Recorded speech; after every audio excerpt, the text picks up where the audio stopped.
Hello and welcome. I'm not sure, I'll just do a quick check. Amanda, can you hear anything or hear Eugenia at the moment?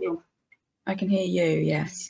Okay, but not Eugenia at the moment. Okay, so hopefully in a moment, Eugenia from ICW will give a quick introduction, and if not, we'll get started. Yeah.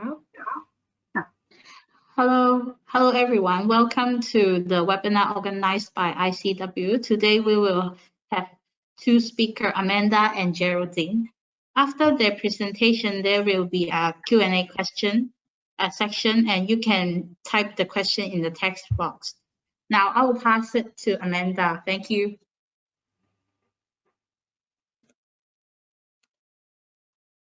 She's going to pass straight over to Geraldine. It's like passing around the baton, but yeah, okay. So welcome everybody. Thanks Eugenia for that introduction there, this ICW webinar that we've got here today. My name is Geraldine Cosh, and we've got Amanda with us as well today. And Amanda will introduce herself in a moment, and I'll speak a little bit more about myself in a moment as well. But thank you so much for joining us this morning or this afternoon or this evening, whatever time zone that you're in.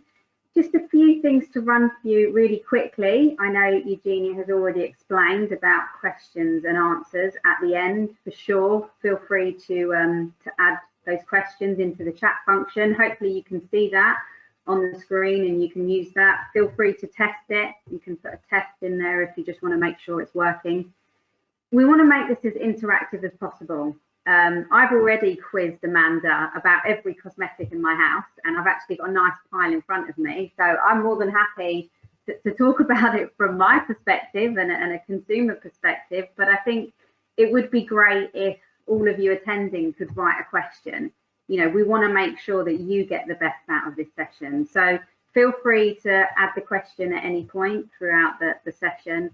And we'll try and address that maybe at the end or at some point throughout the presentation. If you can, make sure that your line is muted. We don't want to hear any personal conversations or background noises.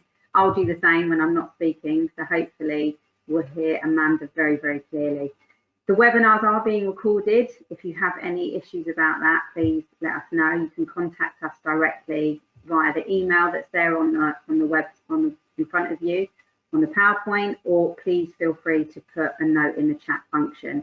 You can directly contact the organisers without putting it to everyone if you've got any concerns about that.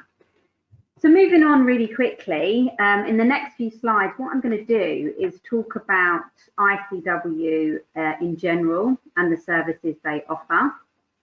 So what the platforms are, so the great systems that they have.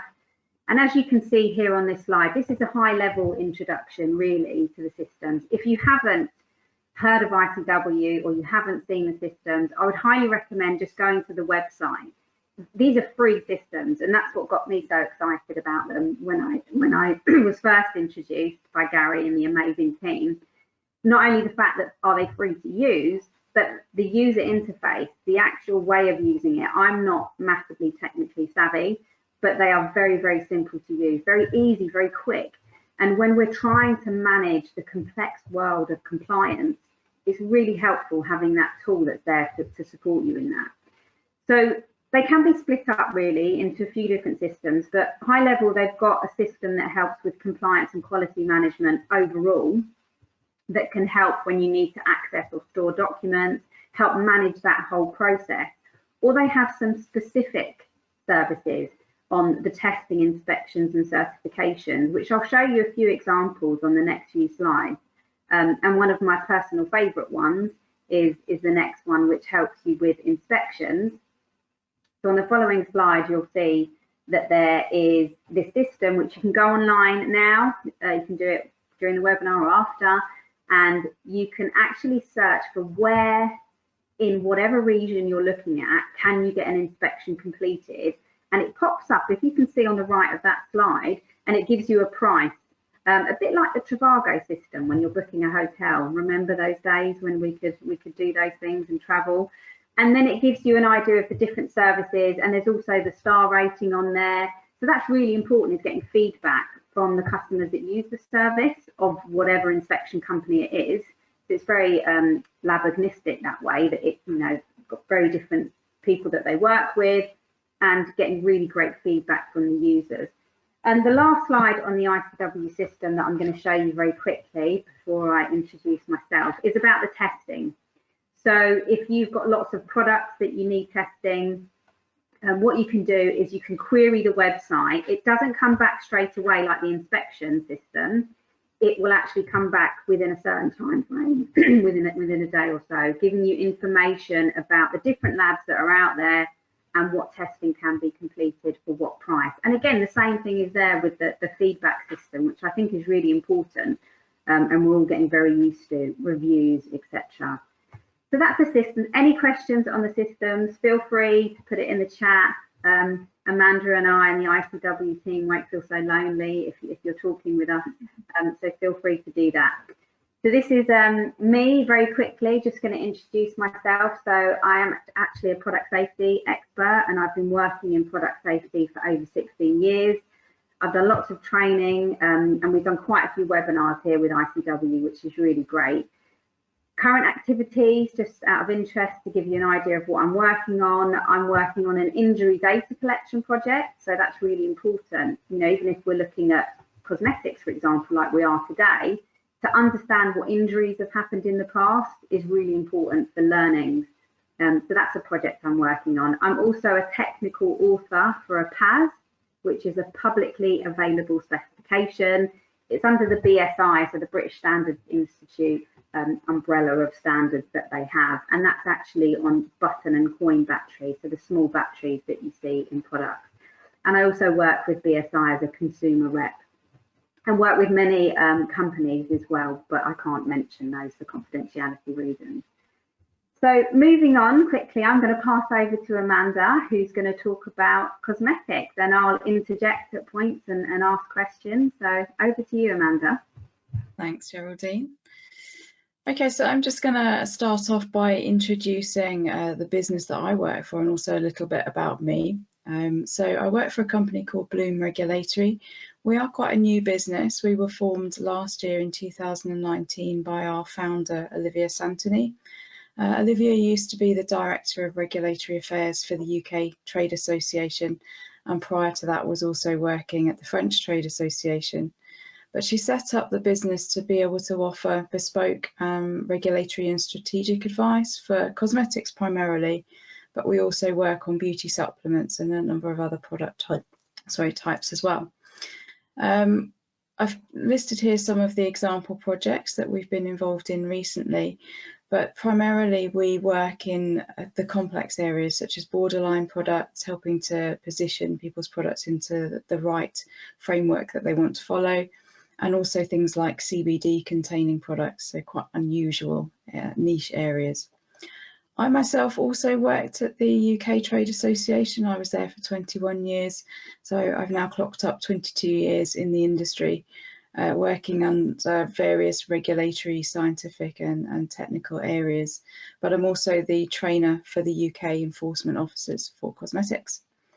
And I've just popped there our website address, so if you do want to know anything more about us or about our services, please do feel free to visit. I'm going to ask a question. I'm getting in already, Amanda. Sorry. Okay. I can't see you, so you will have to speak when you want my attention. Yeah, I won't start waving at you then. No, I'll definitely speak out. When you mention here about supplements, actually, back on your slide before, so can you explain to me what a beauty supplement might be, as an example? Yeah, of course. So, I mean, we're talking food supplements from a legal perspective. So you are talking things like vitamins, minerals normally, but beauty supplements are an extension of that. So they are still a food supplement from a legal perspective, but they might be things that help to nourish the skin or the hair, and the nails normally are the ones you'll see. They're the most common, but it's starting to grow with more and more things coming onto the market. It would be something you would ingest, you would eat, or it would be. So it's often termed beauty from within. So you'll start to see companies now producing what we call in and out ranges. So the out is the traditional cosmetic, the in is the food supplement that's being produced to go alongside. And that's where we started to branch out really, because we saw a lot of businesses who wanted to do those in and out combined types of products. And I imagine CBD comes under that as well. Like I've seen things like CBD massage oil and stuff like that, and that's where it kind of comes over into, like you mentioned, it's a food, you know, it might be something or you ingest, for example, food, but it comes in different areas. Yeah, I think CBD, I think you're probably hard pushed to find an industry that doesn't have it in at the moment. Yeah. Okay, great. Thanks for that clarification. No problem. Okay, so this is our agenda for today. We are going to look at what I consider to be the key principal areas of the cosmetics regulation in Europe. There will be a bit of switching between the terminology of UK, EU, but really we're looking at the full breadth of that area. And then we are going to focus on how it is affected by the UK leaving Europe and what that means for cosmetics. So first of all, just a reminder as to what the law actually is that we are looking at. It's the Regulation 1223/2009, so we call it the Cosmetics Regulation. It's in place all the way across Europe, and what that means for those of you that are less familiar with the European market is that the 27 member states that still make up the European Union have that same piece of legislation. It comes centrally from Brussels, but it applies in each member state separately. So we do have that in place in the UK from when we were officially part of the EU, and it will continue to apply until the 31st of December, which is the end of what we call our transition period. So from the 1st of January, that means that things are changing for the UK. We're still waiting for final confirmation on what that means, but what we expect that to mean is that you still essentially need to comply with the same requirements. The legal framework under which that will sit will just be slightly different. So things to remember about this type of legislation. So a cosmetics regulation versus something like toys, which is a toys directive. So the regulation means that it's harmonised rules across the EU. So although it does apply individually in each member state, the rules are supposed to be harmonised. So it should mean that in each member state you can expect the same enforcement treatment and expectation from your compliance. For a directive, it works slightly differently in that that's an instruction for member states to put legislation in place in their own country. So that one tends to lead to more variation. The regulation should give you that level playing field across the EU, but we do see some differences in what the authorities do take away from that instruction and their understanding. I get asked quite a lot about CE marking, whether there should be a CE mark on cosmetics, and the issue of conformity assessment and having data at the point of import, for example. So I think the important thing to remember here is that CE marking is not relevant to cosmetics. Our regulation for cosmetics includes all of the requirements that you need to follow for cosmetics. So you're not looking elsewhere in standards, etc. And therefore that means that you just need to comply with that regulation and you don't need to look for the external marking. On that, Amanda, if you did see a cosmetic with a CE mark, I mean, is it possible you would, and if so, why? You do see it, mostly imported products, and I would say it's a red flag to the authorities, because what that is giving them is an indication that someone doesn't know what they're doing, because obviously not required for cosmetics. The fact that that's been placed on there means the lack of understanding of the cosmetics regulation. So I think you could probably expect a higher scrutiny on the rest of your compliance if they spot a CE mark on your product. It has no meaning if it is put on a cosmetic. That's that's a really important message, I think. No matter what product area you're in, whatever you put on the warnings or labels is very important, because that can be a red flag to anyone. You know, if it could be in the UK, we have trading standards if they're out in the shops or it comes in the port, and then they might start asking questions. So for sure, you need to get that right straight away. Yeah, and we can certainly come back to the labelling issue later, but it's an easy thing for authorities to spot. So making mistakes on labelling is really something to avoid. And do we have any ISO standards, so the international standards that are relevant in the EU? For cosmetics, just the one that's mentioned in the legislation, and even that's not necessarily required, so good manufacturing practice. There are lots of others available for certain types of testing, mostly microbiological testing, but none of them are compulsory. So they're useful, but they're not compulsory. Great, thank you. Okay. Perfect. Okay, so let's delve in. So the first key aspect in the cosmetics regulation is determining that you're looking at the right piece of legislation for your product.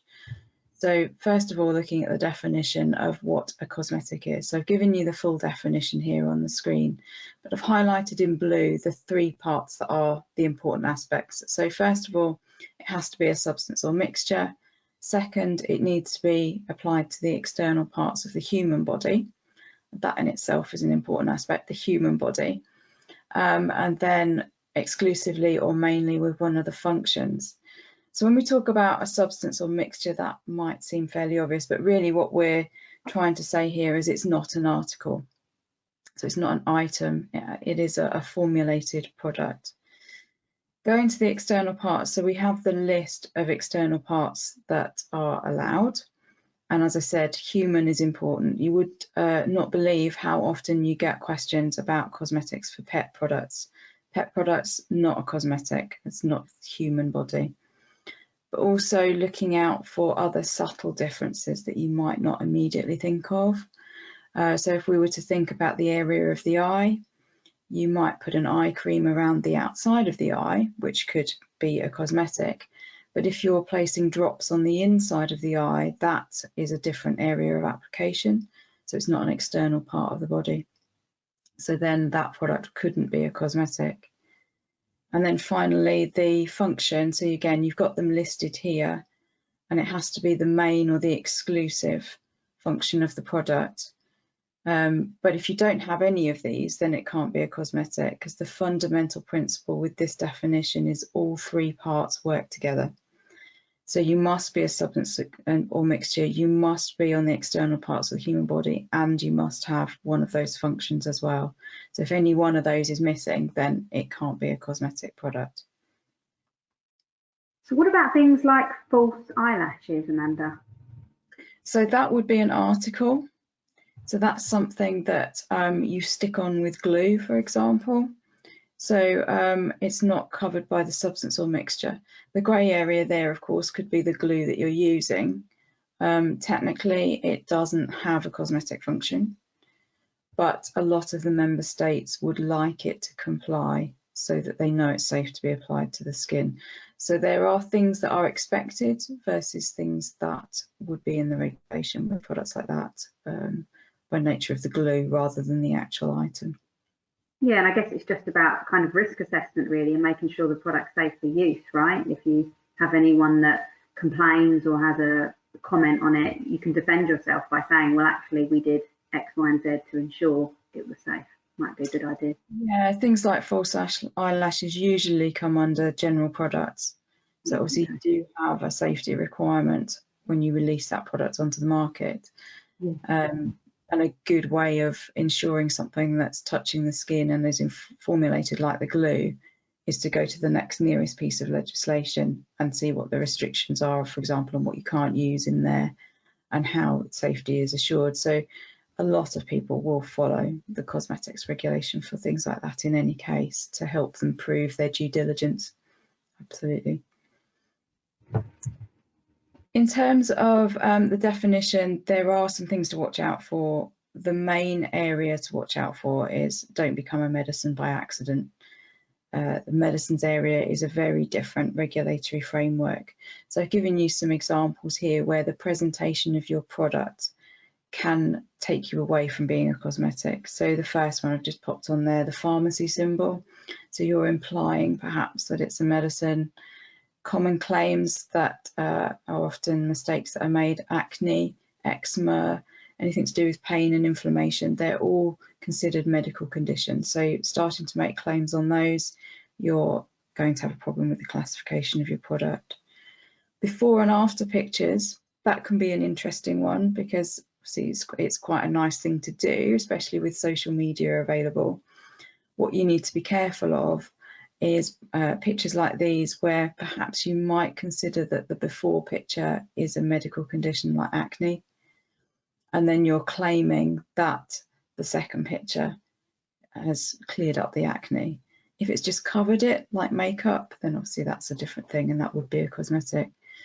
And then also testimonials. So consumers like to talk on social media about the products they've used. They may say that it's cured their acne or their eczema. What you can't then do is reshare that information, because that becomes your own advertising then, and that becomes you making a claim about your product. So again, it can be a real issue with the amount of chatter that goes on online. Okay, so moving on to the next aspect, we're going to look at who is responsible for the compliance and has the legal accountability once you market a product in Europe. We're going to take this from the angle of imported products, for which all products, whether imported or manufactured, do have to have what's called for cosmetics a responsible person, so a legal entity in Europe. And there are three primary options for this. So the importer, perhaps if you have an EU branch of your company, if you're the overseas brand owner, and what we also call a mandated third party. By default, if it's an imported product, then the importer is the responsible person. So of course that means a person or a business that's bringing product in from outside of the EU, which in the future would also include bringing products in from the UK and vice versa, going EU to UK. They will both be considered imported products. For the EU branch of the overseas brand owner, that would be your company importing it and then distributing it around Europe. And then finally, the mandated third party is a trusted third party that you've set up agreements within your supply chain to act as that central European responsible person. Now, I know all that's quite confusing, but I hope as we go on now, that will be a little clearer. So first of all, let's consider who can be a responsible person. So it can be either a legal or a natural person. So a legal person is a company, a natural person is an individual. So you have that flexibility. Located in the EU, so that's the really important aspect here, is they must be within the EU. And from a compliance perspective, they really must have access to what we call the product information file. And again, we're going to talk about that later, but for now we just need to keep in mind that that needs to be available. So then to be an EU responsible person, they have to fit those three criteria, but they also have to be capable of ensuring full compliance. So they must have the mechanisms in place behind them.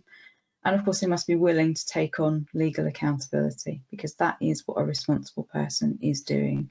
They are solely responsible for the legal compliance. So if anything goes wrong, they will be the ones prosecuted within Europe. However, even if you're outside of Europe and it's your product that's going into the EU, of course, even if you don't have that legal accountability, there are implications for you if there's something wrong with that product. Now, it may be that your product doesn't even get into the country because it's rejected at the border. And of course, once it's on the market, if there's something wrong with it, then it may get withdrawn or recalled. So even though you're outside of Europe, that's obviously something that you want to avoid happening with your product, both from a financial perspective and also from a reputation perspective. Just thinking, Amanda, if there's anyone on the webinar now that has the responsible person in the UK at the moment.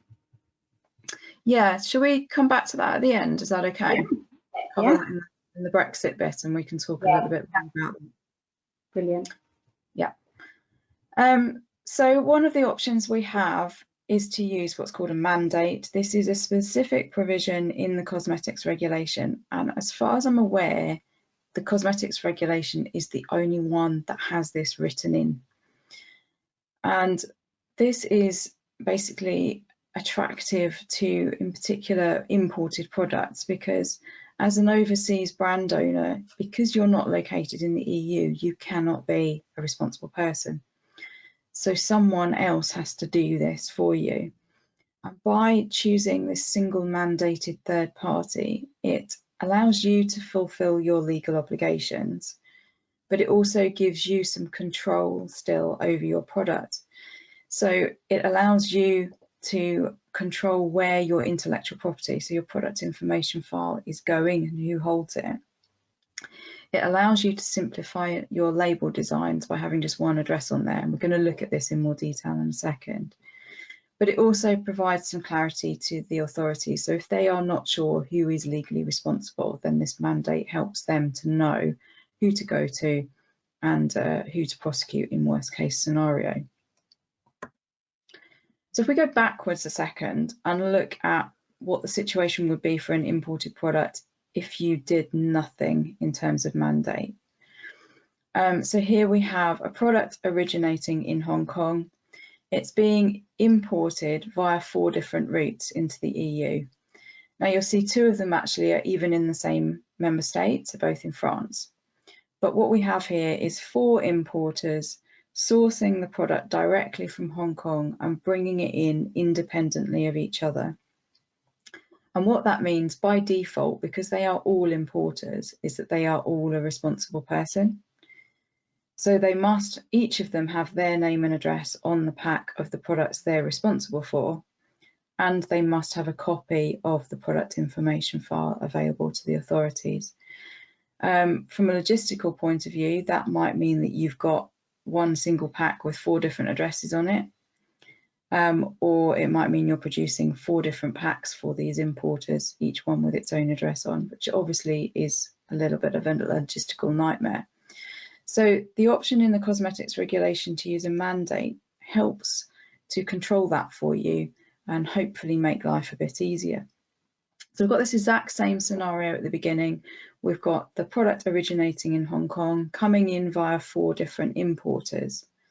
But if each one of those importers basically sets up a contract with the same single third party, then that single third party can become the responsible person. So in terms of logistics and packaging, you've just got that one name and address going on all of your packs, and you've just got that one copy of your product information file, which includes a full copy of your formulation and your manufacturing instructions. So that's why you would want to protect that information. It means it's just sat with that one single trusted party that's been chosen. The thing to remember is that if you are outside of the EU, you can't issue that mandate directly. So you couldn't issue it from the top of this flow diagram down to the bottom, because you have to be an EU entity to issue a mandate to another EU entity. And that's the really key aspect with all of this. So as complex as it all seems, you really must remember that fundamental there, that you can't be the one that makes the mandate. You can, of course, tell your importers which third party to use so that you're comfortable with that consultant or company that's been chosen. So let's go back then to the fundamentals again of what responsibility a responsible person has and why then it's so important that you've got the right trusted partner. They are responsible for full compliance.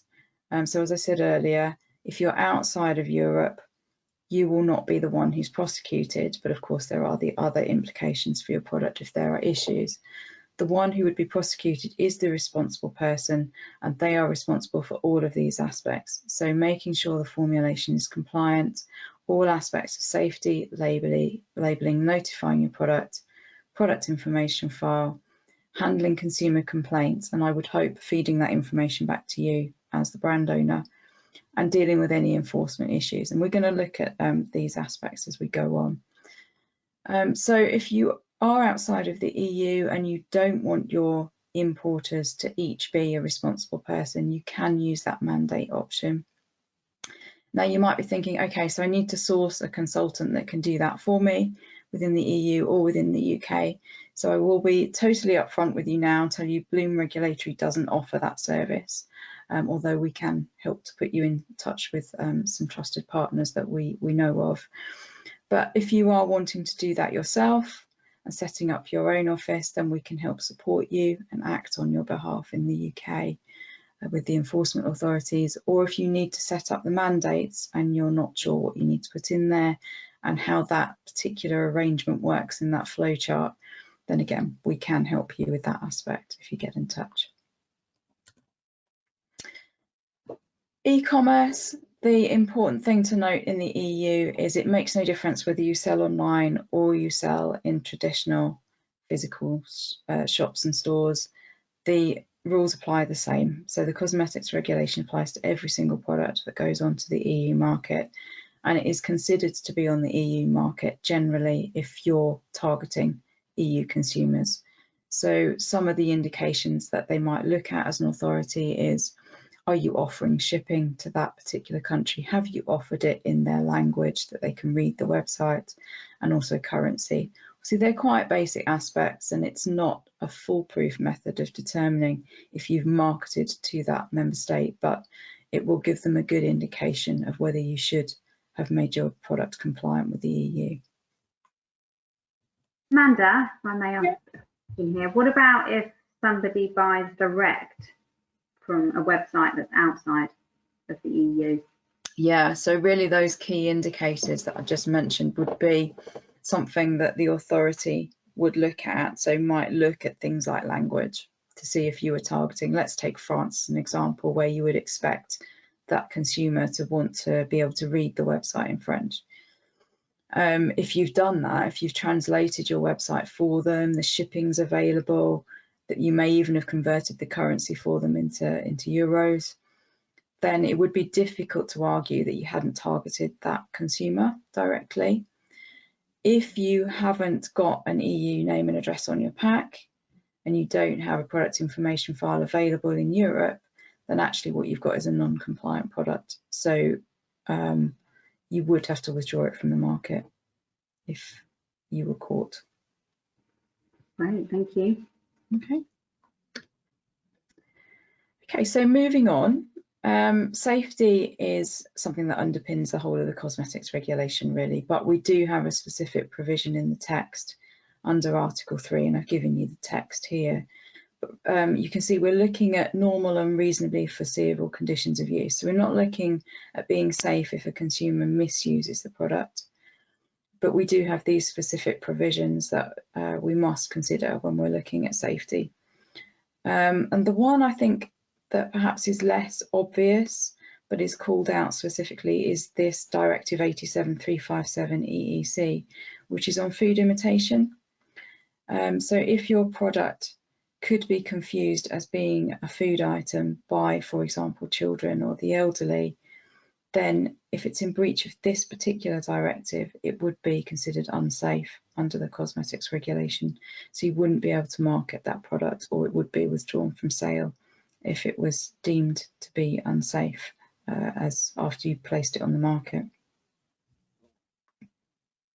I just have to jump in here, Amanda, and just say that's my favourite legislation, because it's that piece of legislation there. By the way, if anyone doesn't know, you can just type in 87/357/EC and it's available online. But it's about a paragraph long, I think, and it basically says that if you've got something, you know, that looks like, it shouldn't look like food, it shouldn't smell like food, it shouldn't taste like food if it's not food. But it is amazing about how many people do it. You know, they sell products that do look like food, etc. And I think it is interesting, like you say, fundamentally, if it's safe, you know, if it's, for example, I'm hypothesizing here, but a bath bomb that looks like food, but you could eat it and it's fine, then I guess what we're saying is that's okay. Obviously, you need justification for that. But I had an example here actually earlier. I don't know if everyone can see this. This is a hand sanitizer, which everybody's got at the moment, but it kind of, I mean, does it claim it's got a food item on the front of it? Mm-hmm. What do you think about stuff like that? Yeah, so those are a bit more grey, aren't they? Because like you say, the bath bomb that might blatantly look like a cupcake, it definitely looks like a food, and sometimes it's quite hard to tell whether it is or it isn't if you glance in the shop and see it. But the test point on one like that would be, is it going to do any harm? Is it causing an injury if someone eats it? And as you said, if it doesn't cause an injury, it's okay. Yeah. In terms of bottles with pictures of fruit on the front, that's a more tricky area, and you will get variation across the member states on which authorities take decisions on things like that. And we one in the past, this is slightly off topic for your hand sanitizer, but it was apparently looked like a beer bottle in that particular member state. In the UK, that would never look like a beer bottle because ours do not look anything like that. So of course you will get that variation as well, depending on that. But for the fruitiness on the front, I think most of the time you probably would be okay, unless you put it in a packaging that looks like a food packaging. Yeah, so I think it's just something to be careful of, right? If your marketing or your design team have decided to put lots of food things on it, just definitely have some questions. Right? Yeah, it should still look like a cosmetic container, I think, is going to be your clear dividing point on that one. Or is it like the beer bottle that in that particular member state, it could have been confused apparently by a child to be picked up a bottle of beer. I must take the bit, yeah, my children drinking beer, not sure about that one, but good one, thank you. No worries. Okay, so moving on. Another key aspect to safety within Europe are our ingredient restrictions. So we do have some things that we can't use, things that are restricted, and things that we can only use if they're on the list. So we have these technical annexes at the back of the cosmetics regulation, Annex 2 being prohibited substances, and Annex 3 being a list of things that if it's on the list, you can only use it under those conditions. So it's quite a short list, this one. Approximately 300, 320 substances, and within that, then if it's listed, then you can only use it under those conditions. So one would be, for example, hydrogen peroxide. So if you had hydrogen peroxide in your product, you'd have to abide by those conditions. But if something isn't on that list, generally you would be okay to use it, providing it's not prohibited, unless it's a colour preservative or UV filter, in which case for those we do have to abide by the positive list. So if it's not on the list, you can't use it. But really for cosmetics, most of the time you're in a situation with general ingredients of if the final product's safe, then it's likely that you can use that particular ingredient. So moving on to the next one, if you're working in other consumer product areas, you might be familiar with the notion of some sort of safety dossier. Cosmetics is no different, but we're very specific on what we require under the regulation. So we do have this requirement for a product safety dossier for every single product, but it doesn't have to be submitted. It just needs to be retained in case of inspection. And the contents of what has to go in there is in Article 11, and we call it the product information file. So I've just listed the outline content here, but really the main bulk of this dossier is what we call the cosmetic product safety report, and that's the part that I think we'll just have a little bit more of a detailed look at. This is an expert report. It can be done internally or it can be done by an external consultant, but they must be appropriately qualified. They're going to be looking at all of the specifications and characteristics of your ingredients and also the finished product, and then doing a toxicological assessment based on that information. So it's not a physical test involved here generally, although there are things like stability testing that you need to do. From a safety perspective, we're just looking at doing a paper-based assessment. And what we're doing is calculating what's called the margin of safety for each individual ingredient. So if any one of those doesn't meet a minimum threshold, then the product is deemed unsafe. I've highlighted in bold a few things here that are sort of the key aspects, but what we're getting out of this is the Part B. And all of these details are in Annex 1 to the regulation, so you can have a more detailed look at these another time. But we're getting an assessment conclusion, so obviously we hope that is that it's safe to go to market, but also if there's any warnings that the safety assessor considers to be necessary. So that might be instructions for use, or it might be warnings to not do certain things with the product.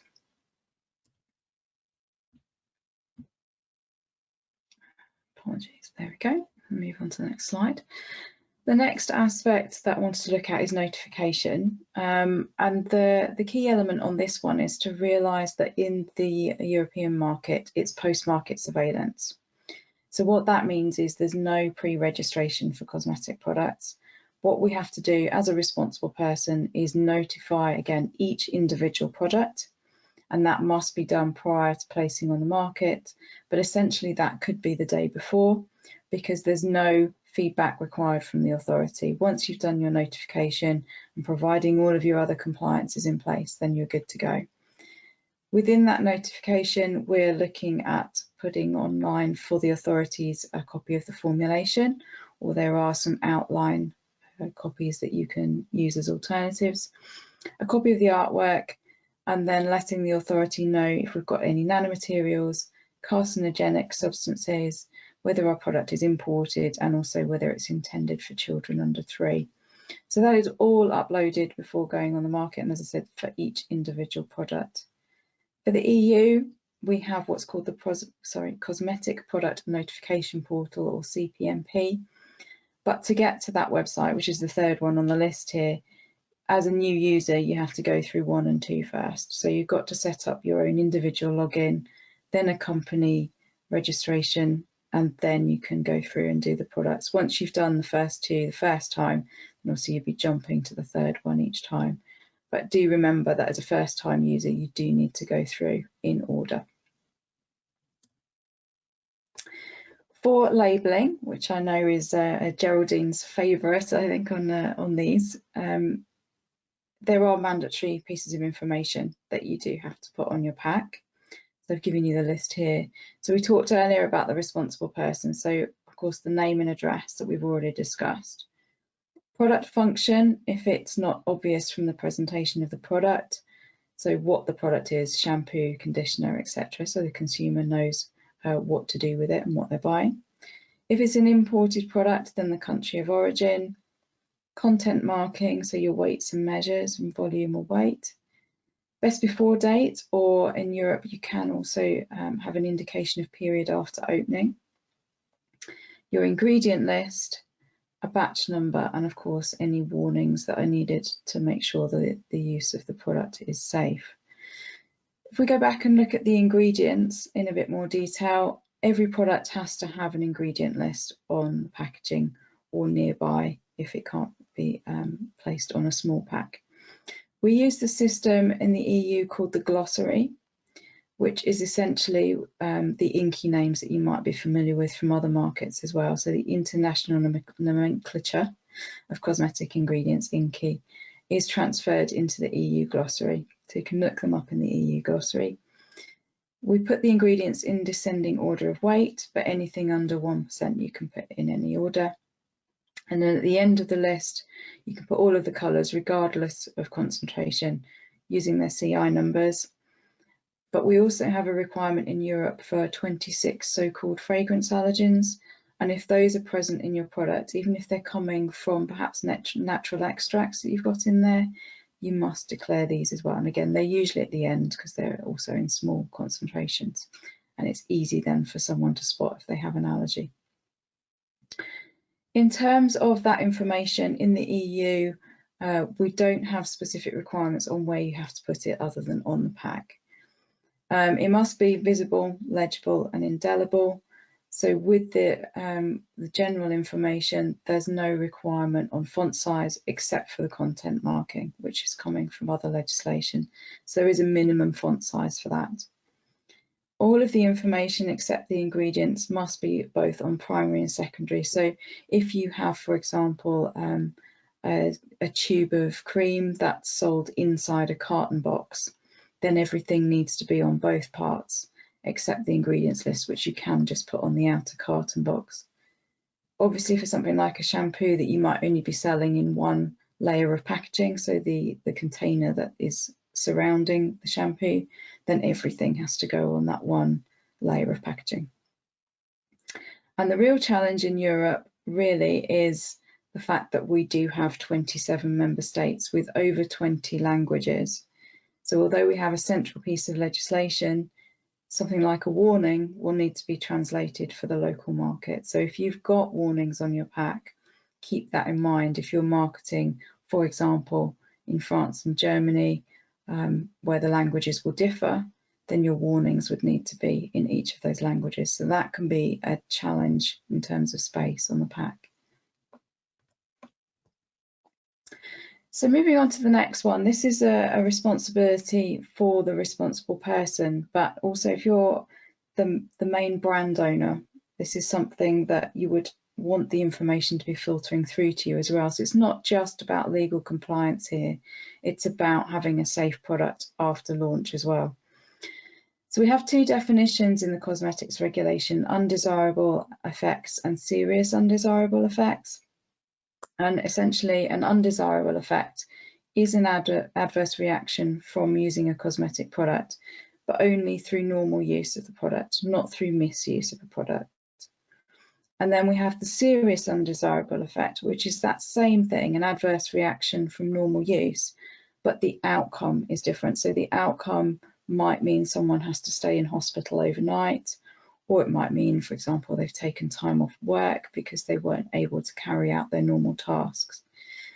And what the responsible person has to do is keep a record of all of these complaints that they've had, and then do a kind of filtering, which then dictates what to do with that information.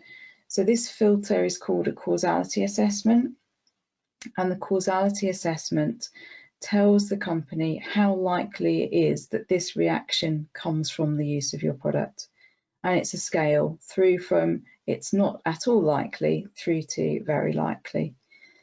And in terms of undesirable effects, as we can see at the top of this slide, if they are deemed to be likely or very likely attributable to your product, then you need to record this information in your product information file. So this keeps your product information file a live document going forward. So as you're getting complaints, you are always having to keep this up to date. And then for serious undesirable effects, we still do that same causality assessment filter, but we've had to determine first whether it's serious. And if it is, this changes what we do. So we do still indicate them in the PIF, but we also have to notify the authorities. And the thing to really recognise here is the legal definitions are incredibly important, because severe and serious don't mean the same thing. So when you receive the complaints, you might see someone, for example, with something you might describe as a severe rash. But if the outcome of that rash wasn't something like hospitalisation or not being able to carry out their normal tasks or go to work, etc., then it doesn't fit the serious definition. So it can be a severe undesirable effect, but not necessarily a serious undesirable effect.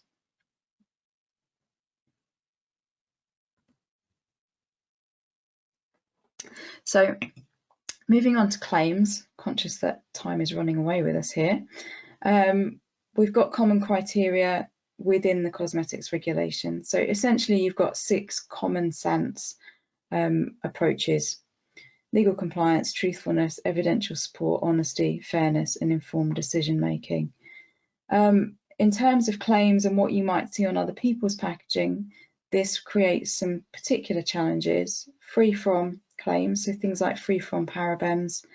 If it's free from an authorised ingredient, well, parabens is an authorised preservative, so it would fit that definition, then technically that's an illegal claim.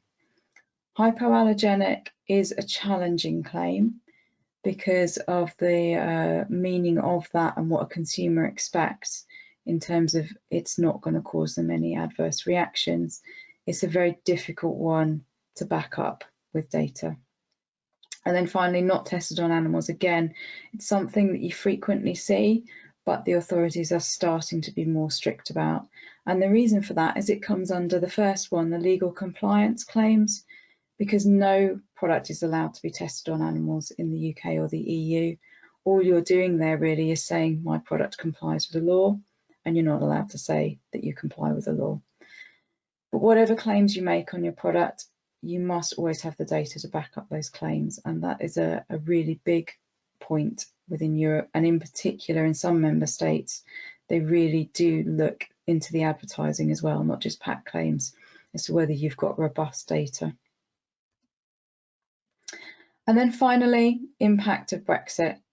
So as you know, the UK has officially left the EU already. Our transition period allows us to continue acting like we're in the EU until 31st of December. But come the 1st of January, we'll have new laws in Great Britain. So the thing to really appreciate there is that Great Britain is only England, Wales, Scotland, and doesn't include Northern Ireland. Northern Ireland, if you watched the webinar a couple of weeks ago, you'll know is a very confusing situation at the moment. It is unresolved, so that is something that you would need to check closer to the 1st of January. But just to keep that in mind, that the law that's coming in will be for Great Britain only. So what does that mean for cosmetics? If you are marketing in the UK, then you will need a UK responsible person, a UK address on pack. There will be a new UK database to notify your product to. You will need your product information file available in the UK and of course in English. And if that product's coming in from outside, then of course a country of origin label. So that's UK specific requirements. What about if you are marketing in the UK and the EU? Then we expect that you'll need to duplicate everything that you do. So here where I've said what you need in the UK, of course you'll need that in the EU as well. So you'll need both a UK and an EU responsible person, both addresses on pack. You'll need to notify both in the UK and the EU CPMP. You'll need your product information file available via both responsible persons. So obviously in the UK it needs to be in English. If it's in one of the stricter member states, so for example France, it may need to be in French to be supplied through the French authorities. And so that's a real key aspect to remember, is that we are likely to be looking at full duplication of requirements. And also, depending on your supply chain and how you bring your product into the EU and UK, you might be bringing it in via one route and then you distribute around. So maybe normally that's the UK, and you then freely distribute around Europe using distributors. As soon as you cross that international border between the UK and mainland Europe, after the 1st of January, that person is an importer, which of course puts them in the RP scenario.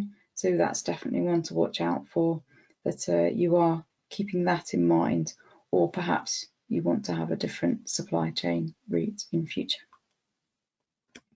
Okay, so conscious of time, I won't summarise on that slide. I'll just leave that one up. Very quiet because of time.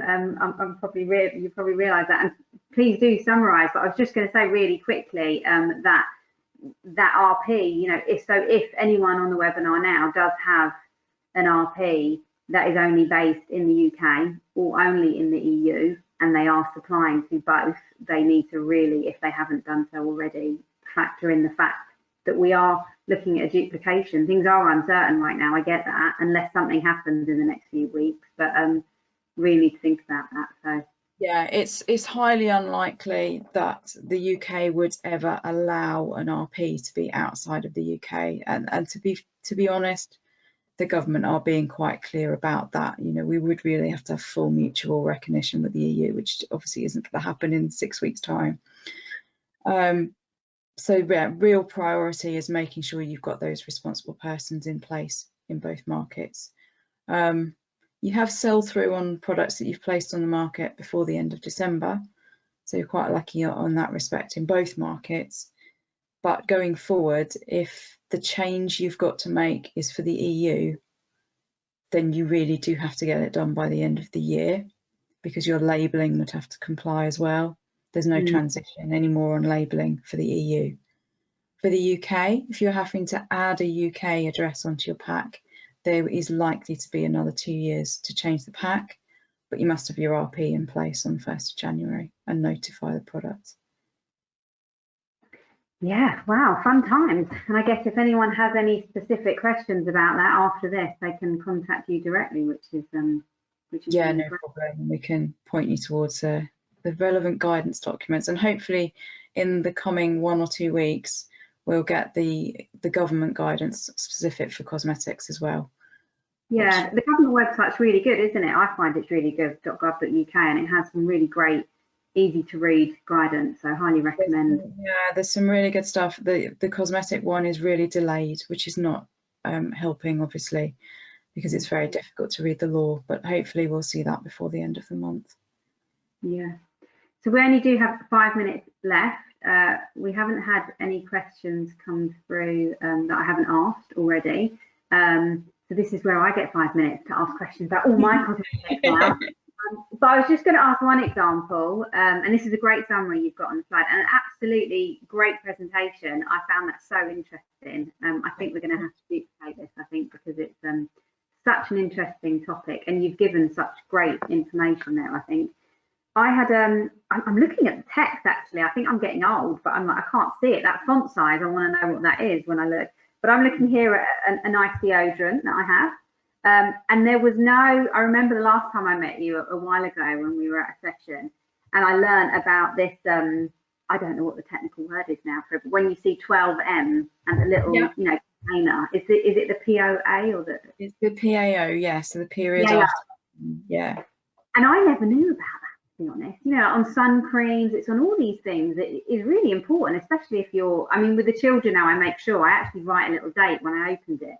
I didn't do that. But there is no PAO on this.